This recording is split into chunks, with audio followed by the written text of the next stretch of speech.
போட்டியிடும் அனிதா அவர்களை விசில் சின்னத்திலே வாக்கு கேட்டு மாற்று அரசியல் கூட்டணியின் சார்பாக காந்திய மக்கள் இயக்கம் லட்சிய இந்தியா கட்சியின் சார்பாக விசில் சின்னத்திலே வாக்கு கேட்டு பிரச்சாரம் தொடர்கிறது.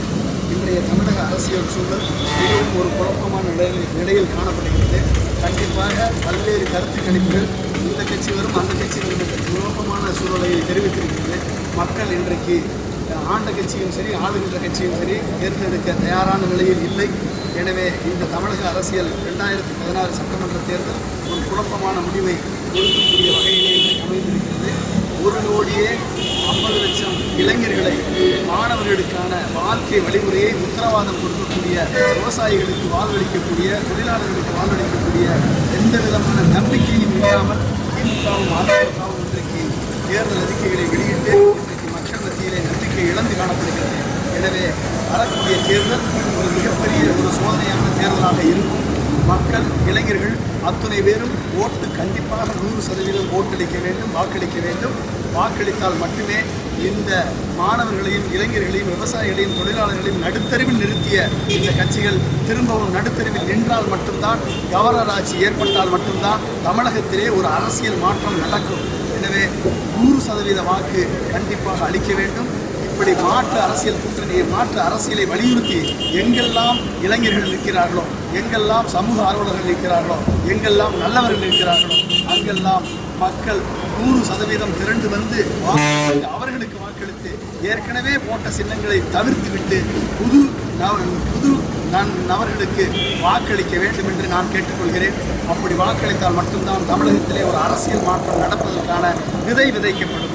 எனவே அந்த விதையை தமிழக மக்கள் வருகிற 16ஆம் தேதி விதைப்பார்கள் என்ற நம்பிக்கை எனக்கு இருக்கு. அது அரசியல் கட்சியோட இலவசங்கள் வந்து ஏழைகளுக்கு மட்டும் இல்லாமல் எல்லாருக்குமே போய் சேருது. அது குறித்து உங்களோட கருத்து என்ன? இலவசம் நீங்கள் வந்து இப்போ கொடுக்கக்கூடிய இலவசத்தில் எவ்வளோ கொடுக்குறாங்க? ஒவ்வொரு அதிமுக கொடுத்த இலவசம் 4,700 ரூபா ஒரு குடும்பத்துக்கு. அதாவது இலவசங்கள் என்பது ஏழைகளுக்கு மட்டும் போய் சேர்ந்தா கூட சரியான விஷயம். எல்லாருக்கும் போய் சேருது இல்லையா? அதோட உங்களுக்கு குடும்ப அட்டை உள்ளவர் அனைவருக்கும் கொடுக்குறாங்க. அதாவது ஓட்டுக்கான அரசியல். ஓட்டுக்கான அரசியல். இலவசம் கொடுப்பது ஓட்டுக்கான அரசியல். இலவசத்தை வாங்கக்கூடிய பிச்சைக்காரர் நிலையிலே, அதாவது இலவசம் கொடுக்குறது என்னது? மக்களை பிச்சைக்காரர்களாக எண்ணிக்கொண்டு மக்களுக்கு ஓட்டளிக்க வேண்டும் என்று பணம் கொடுத்தால் மக்களை பிச்சைக்காரர்களாகிறாங்க. மக்களுக்கு இலவசம் கொடுத்தால் என்ன அர்த்தம்? நீ பிச்சைக்காரன், உனக்கு நான் இலவசம் கொடுக்குறேன், வாங்கிட்டு ஓட்டு போடுன்னு சொல்லலாம். இப்போ மக்களை பிச்சைக்காரர்கள் ஆக்கக்கூடிய மனோபாவத்தில் இந்த அதிமுகவும் திமுகவும் மக்களை வைத்திருக்கிறது என்று சொன்னால், இந்த தமிழகத்தில் வரக்கூடிய இளைஞர்களும் உங்கள்கிட்ட பிச்சை எடுக்கணுமா? இந்த மாணவர்களும் படித்த மாணவர்களும் உங்கள்கிட்ட பிச்சை எடுக்கணுமா? அந்த சூழலில் நீங்கள் வச்சுருக்கீங்க. ஒவ்வொரு குடிமகனும் தரமான கல்வியை அரசு பள்ளியில் கொடுப்பதற்காக, தரமான மருத்துவத்தை அரசு மருத்துவமனையில் கொடுப்பதற்காக, சுத்தமான குடிநீரை பெறுவதற்காக ஒவ்வொரு குடிமகனும் ஒவ்வொரு 5 வருடத்திற்கு கிட்டத்தட்ட 1 லட்சம் ரூபாய் வரியாக கட்டணும். 1 லட்சம் ரூபாய் வரியாக கொடுக்குறோம். இவங்க கொடுக்குற கொடுக்குற இலவச பிச்சை 1000 ரூபா 5000 ரூபா கூட கிடையாது. கருணாநிதி கொடுத்த இலவச பிச்சை 2,800 ரூபா டிவி. இந்த அம்மா கொடுத்த பிச்சை 4,700 ரூபா தான். இவங்க திரும்பி அனௌன்ஸ் பண்ணியிருக்கிறதெல்லாம் செல்ஃபோன் உங்கள்கிட்ட வியாபாரம். தமிழ்நாட்டில் செல்ஃபோன் இல்லாத ஆள் ஒரு ஆளை சொல்லுங்க. மின்சாரம் ஒழுங்காக கொடுத்துருக்கீங்களா படிக்கிறதுக்கு? தொழிற்சாலைக்கு இன்றைக்கி 1,12,000 தொழிற்சாலை மூடப்பட்டிருக்கு. இன்றைக்கு விவசாயம் பண்ணவங்க அத்தனை பேர் தற்கொலை பண்ணி சாக வேண்டிய சூழல் இருக்குது. இன்றைக்கி விவசாயத்துக்கும் தொழிலுக்கும் வாங்கின கடன் 2013 8,500 ரூபா கடன் கட்ட முடியல. 2014 9,200 ரூபா கட்ட முடியல. 2015 14,200 ரூபா கட்ட முடியல. அப்போ கடன் கட்ட முடியாத லெவலில் இன்றைக்கி விவசாயம் தொழிலாளர் எல்லாமே கீழே போயிடுச்சு.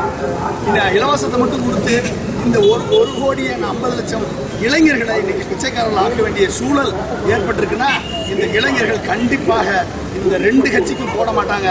அடுத்து மாற்று அரசியல் கூட்டணியை வலியுறுத்தி யாரெல்லாம் நிற்கிறாங்களோ அவர்களுக்கு ஓட்டு போடுவார்கள்.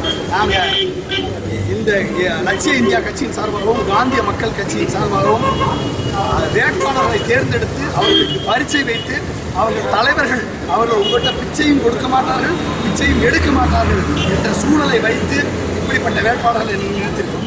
மேலூர் சட்டமன்ற தொகுதிக்கு இந்த அனிதா என்ற பெண்மணி சகோதரி இன்றைக்கு வேட்பாளராக நிற்கிறார் என்று சொன்னால் மக்களை தலைநிமிர செய்யக்கூடிய வேட்பாளராக இந்த தமிழகத்தை ஒரு வளமான நாடாக உருவாக்கக்கூடிய வேட்பாளராக ஒரு தொலைநோக்கு பார்வை திட்டத்தை முன்வைத்து நிறுத்தியிருக்கிறோம். அதாவது இலவசங்கள் கொடுக்குறதுக்கு அவங்க சொல்லக்கூடிய காரணம் வந்து ஏழைகள்னா அந்த பயனை வந்து அடையலை, அதனால அவங்க கொடுக்குறேன்னு சொல்கிறாங்க. விவசாய கடன் தள்ளுபடி பண்ணுறாங்க. 40 லட்சம் ரூபா இருக்கக்கூடிய ஏதோ ஒரு காரணத்தை கூடி விவசாயின்ற ஒரு போர்வையில் வந்து 40 லட்சம் ரூபா கடன் வாங்கினவனுக்கு தள்ளுபடி பண்ணுறாங்க. 4000 ரூபா கடன் வாங்கினா அடிமட்ட விவசாயிகளுக்கும் கடனை தள்ளுபடி பண்ணுறாங்க. இதை எப்படி நீங்கள் இது குறித்து நீங்கள் வழக்கு எதுவும் பதிவு தொடரலாமா? இது குறித்து நீங்கள் என்ன நடவடிக்கை? தள்ளுபடி பண்ணுறது ஏமாற்று வேலை. ஏன்னா விவசாய கடன் 24,000 கோடி இருக்குது, கல்வி கடன் 14,000 கோடி இருக்குது, ரெண்டு சேர்த்து 40,000 கோடி இருக்குது. நீங்கள் 1,42,000 கோடி பட்ஜெட்டு, அதில் 60,000 கோடி அரசு ஊழியர்களுக்கு சம்பளமாகவும் ஓய்வூதியமாகவும் போயிடுது. மிச்சம் 59,000 கோடி இலவசமாகவும் தள்ளுபடியாகவும் போயிடுது. மிச்சம் கையில் இருக்குது 24,000 கோடி. இந்த 24,000 கோடியை வச்சு என்டையர் கவர்மெண்ட்டை நடத்தணும். எப்படி 40,000 கோடி கடனை தள்ளுபடி பண்ணுவீங்க? அப்போ மக்களை ஏமாத்துறதுக்கான அறிக்கை தள்ளுபடி பண்ண முடியாது. ஏதோ ஒரு காரணத்தை சொல்லி கொஞ்சம் தள்ளுபடி பண்ணுறேன்னு சொல்லி சொல்கிறவங்களுடைய கண்டிப்பாக தள்ளுபடி பண்ண மாட்டாங்க. கடனை தள்ளுபடின்னு சொல்கிறவங்க மக்களை ஏமாற்றுறது தான் அர்த்தம். தள்ளுபடி பண்ண முடியாது. எங்கே போய் தள்ளுபடிங்க? 2,11,000 கோடி கடன் வாங்கி வச்சுருக்கீங்க. வேறு எங்கேருந்து கடன் வாங்குவீங்க? அப்போ தமிழகத்தை திவாலாக்குவீங்களா? தமிழகத்தை திவாலாக்கிட்டு ஒவ்வொருத்தர் தலையிலையும் 1 லட்சம் ரூபா கடனை கட்டுன்னு சொல்லிட்டு போயிட்டா, கவர்னர் ஆட்சி வந்து ஒவ்வொருத்தர் தலையிலையும் 1 லட்சம் ரூபா கடனை கட்டுன்னு சொல்கிற நிலைமை உருவாக்கிட்டு போயிட்டாங்கன்னு வச்சுக்கோங்க. எப்படி தள்ளுபடி பண்ண முடியும்? தள்ளு பண்ண முடியாது. எப்படி முடியும்னு சொல்கிறாங்க அவங்க. அப்போ ஏற்றுக்கிற முடியாது. ஒவ்வொரு விவசாயிக்கும் வாங்கின கடனை எதுக்கு தள்ளுபடி பண்ணணும்? விவசாயிக்கு ஒழுங்காக தண்ணி கொடுத்தா ஒரு 4% வட்டிக்கு கொடுத்துருந்த அந்த கடனை விவசாயில கட்ட முடியாதா? படித்த மாணவனுக்கு வேலை வாய்ப்பை உருவாக்கி கொடுத்துருந்தீங்கன்னா இன்னைக்கு 82 லட்சம் பேர் பதிவு பண்ணிட்டு வேலை இல்லாமல் இருக்கான். அவனுக்கு வேலை வாய்ப்பை உருவாக்கி கொடுத்துருந்தீங்கன்னா அவன் சம்பாரிச்சு கட்டிட்டு போயிடுவான்ல கடனை. அவன் எதுக்கு கடனை தள்ளுபடி பண்ணணும்? அப்போ கடனை தள்ளுபடி பண்ணுறேன், விவசாய கடனை தள்ளுபடி பண்ணுறேன், கல்வி கடன் தள்ளுபடி பண்ணுறேன். என்ன அர்த்தம்? இனிமேல் நாங்கள் யாருக்கு வேலை வாய்ப்பை கொடுக்க மாட்டோம், இனிமேல் விவசாயத்துக்கு தண்ணி கொடுக்க மாட்டோம் அப்படின்றதான் அவங்க வந்து திமுக அதிமுக சொல்கிறாங்க.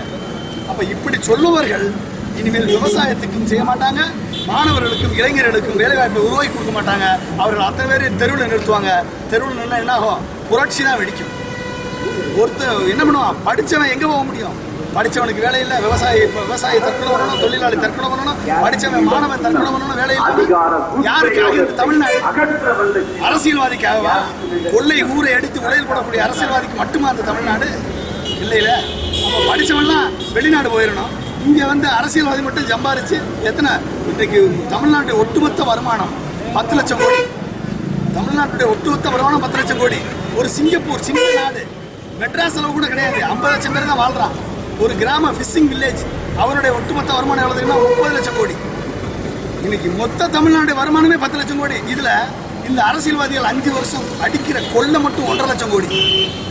அந்த திமுக வந்தால் 1.25 லட்சம் கோடி, இவங்க வந்தால் ஒரு 2 லட்சம் கோடி. இவ்வளோ கொள்ளையடிச்சா எங்கே போய் மக்களுக்கு சேவை செய்வாங்க? சேவை செய்ய முடியாது. அப்போ இந்த லட்சிய இந்தியா கட்சியும் காந்திய மக்கள் இயக்கம் சேர்ந்து ஒரு தொலைநோக்கு பார்வை திட்டம் 2026 என்ற திட்டத்தை வச்சுருக்கோம். இந்த திட்டத்தில் எப்படி ஒரு 10 வருடங்களுக்கு 35 பொருளாதார திட்டங்களை அமல்படுத்துவதன் மூலமாக 10 லட்சம் கோடி வருமானம் வரக்கூடிய இந்த தமிழகத்தை 35 லட்சம் கோடியை எப்படி உருவாக்குவது என்ற திட்டங்களை வச்சுருக்கோம். ஒவ்வொரு கிராமத்திலையும் 5 லட்சம் ரூபா வருமானத்தை, மாத வருமானத்தை உருவாக்குறது, ஒவ்வொரு குடும்பத்துக்கு 30,000 ரூபா வருமானத்தை உறுதிப்படுத்துவது எப்படி விவசாய புரட்சி, நீல புரட்சி, வெண்மை புரட்சி எப்படி உருவாக்குவது என்பதை பற்றி நாங்கள் வச்சு நிற்கிறோம். இப்படி மாற்று அரசியலை முன்னெடுத்திருக்கு நிற்கக்கூடிய இளைஞர்களுக்கும் சமூக ஆர்வலர்களுக்கும் தான் இந்த திட்டம். இந்த திட்டத்தை முன் வச்சு நாங்கள் நிற்கிறோம். இந்த திட்டத்தின்படி கிட்டத்தட்ட 10 ஆண்டுகளுக்குள் தமிழகத்தை ஒரு வளமான தமிழகமாக மாற்றுவதற்கான திட்டத்தை இதில் கொடுத்துருக்கோம். இது ஒவ்வொரு வீட்டுக்கும் சென்று சேரும். இதை படித்துவிட்டு வாக்காளர்கள் மாற்று அரசியலை முன்னெடுக்கக்கூடிய லட்சிய இந்தியா கட்சிக்கு விசில் சின்னத்தில் வாக்களிக்க வேணும். அது மட்டும் இல்லை, நாங்கள் வந்து கிட்டத்தட்ட 46 இடத்துல நிற்கிறோம். அதை தவிர்த்து எங்கெல்லாம் இளைஞர்கள் நிற்கிறார்களோ, எங்கெல்லாம் சமூக ஆர்வலர்கள் நிற்கிறார்களோ, எங்கெல்லாம் தூய்மையானவர்கள் நேர்மையானவர்கள் இருக்கிறார்களோ அவர்களை மக்கள் ஆதரிக்க வேண்டும். ஆல்ரெடி ஓட்டு போட்ட சின்னத்தை தூக்கி எறிந்தால் மட்டும்தான் மக்களை, மாணவர்கள், இளைஞர்களை நடுத்தருவில் நிறுத்தி அந்த கட்சிகளை நடுத்தருவில் மக்கள் நிறுத்த வேண்டும் என்று நான் கேட்டுக்கொள்கிறேன். கலாம் வந்து பொதுவான ஒரு மனிதரா? எதற்காக கலாமோட பேர் வந்து பயன்படுத்தக்கூடாதுன்னு சொல்லி தடை போட்டு? யார் சொன்னது? கலாம் வந்து அனைவருக்கும் பொதுவானவர், காந்தி அனைவருக்கும் பொதுவானவர், இந்திய அரசியல் அமைப்பு சட்டத்தை உருவாக்கி அம்பேத்கர் அனைவருக்கும் பொதுவானவர். அம்பேத்கர் பேரில் கட்சி இருக்கு, காந்தி பேரில் கட்சி இருக்கு, எம்ஜிஆர் பேரில் கட்சி இருக்கு, அண்ணா பேரில் கட்சி இருக்கு. அப்போ அப்துல் கலாம் கனவையும் லட்சியத்தையும் நனவாக்க இளைஞர்கள் கூடி அவர் கனவை நனவாக்க வேண்டும் என்று ஒரு கட்சி ஆட்சி அமைக்கணும்னா அப்துல் கலாம் பேரில் வைக்காம ஆயா பேரில் வைக்க முடியும் கட்சி. அப்போ அவர் பொதுவானவர். இன்றைக்கு அது அவர் பெயரை மறைக்க வேண்டும், அவர் புகழை மறைக்க வேண்டும், அவர் படத்தை மறைக்க வேண்டும், அவரது கொள்கைகளை லட்சியங்களை இருட்டடிப்பு செய்ய வேண்டும். தமிழகத்தில் இதுவரைக்கும் 15 சட்டமன்றங்கள் அப்துல் கலாம் பேசியிருக்காரு. ஆனால் தமிழகத்தில் பேசக்கூடிய வாய்ப்பு அவருக்கு கிடைக்கல. ஆனால் இன்னமும் தமிழ்நாட்டுக்கு சொந்தமான தமிழ்நாட்டில் பிறந்த மண்ணில் பிறந்த ஒரு அப்துல் கலாம் உலகத்திற்கே தலைவர். அந்த உலகம் ஏற்றுக்கொள்கிறது, இந்தியாவில் அனைத்து மாநிலங்களும் ஏற்றுக்கொள்கிறது. ஆனால் தமிழகம் மட்டும் அவரை தொடர்ந்து புறக்கணிக்க வேண்டும் என்பது சில பேருடைய விருப்பம். அது இன்றைக்கு நீதிமன்றத்திலே வழக்காக இருக்கிறது. நாங்கள் சட்டப்படி அந்த வழக்கை சந்தித்து வெற்றி பெற்று அப்துல் கலாமின் கனவை நனவாக்கக்கூடிய ஆட்சியை நாங்கள் கொடுப்போம். அப்பொழுது அவர் கனவு கண்ட லட்சிய தமிழகம் மலரும். சாதி ஒரு மனிதனை சாதனையாளனாக்க வேண்டும். மதம் ஒரு மனிதனை ஒருத்தரை மனிதனாக்குவதற்காக தான் மதம். அவனை மதம் பிடித்தவனாக்குவதற்காக அல்ல. ஒரு இனம் ஒரு மனிதனை தனித்துவப்படுத்துவதற்காகத்தான், அவனை தனிமைப்படுத்துவதற்காக அல்ல. ஒரு மொழி ஒரு மனிதனை அறிவார்ந்த சிந்தனை உள்ளவனாக மாற்றுவதற்கும், ஒரு மனிதனை நல்ல ஒரு மனிதனாக மாற்றுவதற்காக தான் மொழி. ஆனால் அந்த மொழியை வைத்து மற்றவரோடு சண்டை போடுவதற்காக அல்ல. அறிவார்ந்த புரட்சியாலும் அனைவரையும் உள்ளடக்கிய வளர்ச்சியாலும் மட்டும்தான் ஒரு மாற்றத்தை தமிழகத்திலே உருவாக்க முடியும் என்று நாங்கள் நம்புகிறோம். சாதியால், இனத்தால், மதத்தால், உணர்வால், பணத்தால், ஊழலால், இப்படி உணர்வுகளாலும் மயக்கத்தாலும் கட்டுப்படுத்தி மக்களை ஏமாற்றியது போதும். இனிமேல் அறிவார்ந்த புரட்சியை தமிழகத்திலே கொண்டு வர வேண்டும் என்றுதான் இந்த லட்சிய இந்தியா கட்சியை தோற்றுவித்திருக்கிறோம். எனவே ஒரு நல்ல அடைமலையாக நாம் மாற வேண்டும். ஒரு நல்ல அடைமலை சாக்கடையை சுத்தப்படுத்தும். அந்த நல்ல அடைமலையாக பெற்றோர்களும் மாணவர்களும் இளைஞர்களும் என்றைக்கு மாறுகிறார்களோ அன்றைக்கு தமிழகத்தில் இருக்கக்கூடிய அரசியல் சாக்கடை சுத்தப்படுத்தும் என்று நாங்கள் நம்புகிறோம். என்ன பொறுப்பு சார்? உங்களோட பேர் என்ன? என்ன பொறுப்பு? நான் என் பேர் லட்சிய இந்தியா கட்சியினுடைய வழிகாட்டி, தலைமை வழிகாட்டி.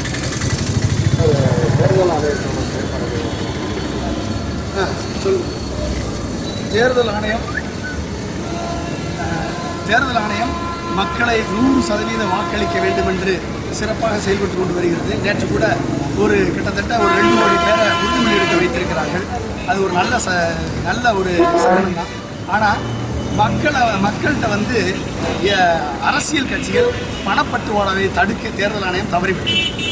ஏனென்று சொன்னால் அவர்கள் மக்களை தடுக்கிறார்கள். வியாபாரிகள், தொழிலாளிகள் அவர்கள் கொண்டு வர பணத்தை தடுக்கிறாங்க. அவர்களுடைய வாழ்வாதாரத்தை கெடுக்கிறாங்களுடைய அரசியல் கட்சிகள் எங்கிருந்தெல்லாம் பணத்தை எடுத்து அனுப்புகிறாங்களோ அந்த சோர்ஸை பிடிக்கிறதுக்கு அவங்க தவறிட்டாங்க. அதனால பணம் டிஸ்ட்ரிபியூட் ஆகிட்டு இருக்கு. அது தடுக்கிறதுக்கு எவ்வளோ முயற்சி எடுத்து அவங்களால முடியலை என்பதுதான் நிச்சயமான. நன்றி.